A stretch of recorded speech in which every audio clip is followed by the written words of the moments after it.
natural farming with the help of 9 class and respected artisans. आता मला माहित आहे मी बोलले तर कुणाला कळलं नाही पण मराठीत सांगते. सर्वप्रथम सर्वांना माझा नमस्कार. माझे नाव ज्ञानेश्वरी माने आणि हे प्रोजेक्ट बनवण्यासाठी 9वीच्या वर्गातील मुलींनी मला मदत केली आहे.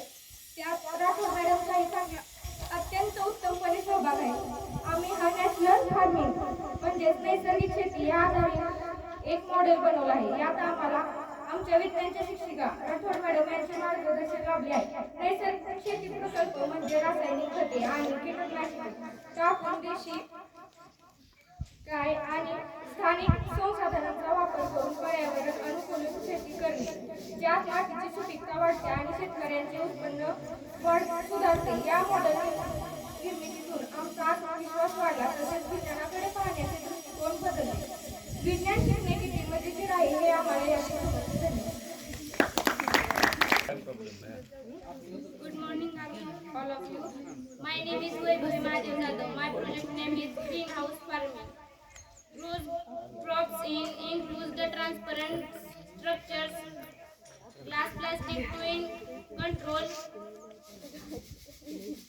environment, temps, light, humidity, water, nutrients for years round production, higher yields and better quality. By product plants from pets, biscuits and extreme weather. It allows you to teach from simple bamboo structures to high teach automatic system for aluminum products like valuable fruits and flowers. Types to greenhouse. Loud teach simple structure with bamboo templates and UV filters. Plastic films use local materials. High teach advanced structures without material system for high teach cooling, lighting and increments for full control.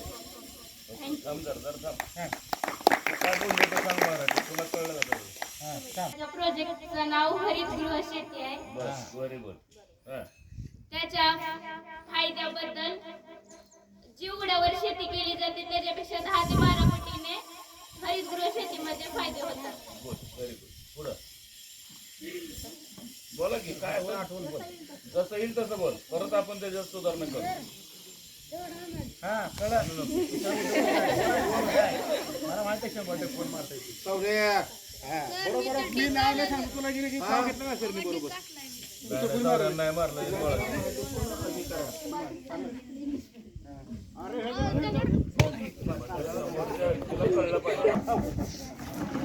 थांब थांब आवाज येत नाही थांब परत.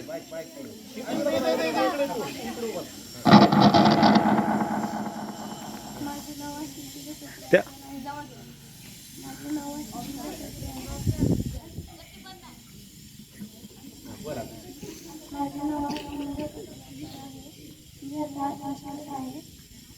माझ्या प्रोजेक्टचे नाव आहे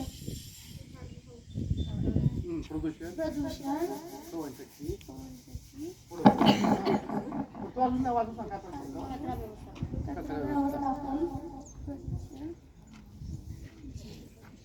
ठीक आहे चल जरा पाठ कर. थँक्यू. बोलायचं माईक मध्ये सांग माईक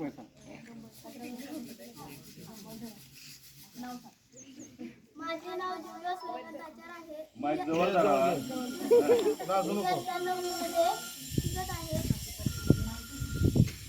जरा पुढे वर घे माईक.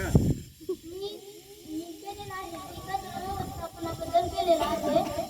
आपल्या पर्यावरणामध्ये जे प्लास्टिक वापरतात ना ते ओला कचरा ते आपण एकत्र टाकायला पाहिजे. सुका कचरा वेगळीकडे आणि ओला कचरा वेगळीकडे टाकला पाहिजे. पर्यावरणात प्लास्टिक हे खूप घातक आहे. जेव्हा आपण कॅरबॅग सारखे पदार्थ जेव्हा आपण टाकून देतो तेव्हा जनावरे ती खातात आणि त्यांच्या पोटात जाऊन ते मारू शकतात. म्हणून कधी पण प्लास्टिकचा वापर कमीत कमी प्रमाणे करावा आणि कचऱ्याचे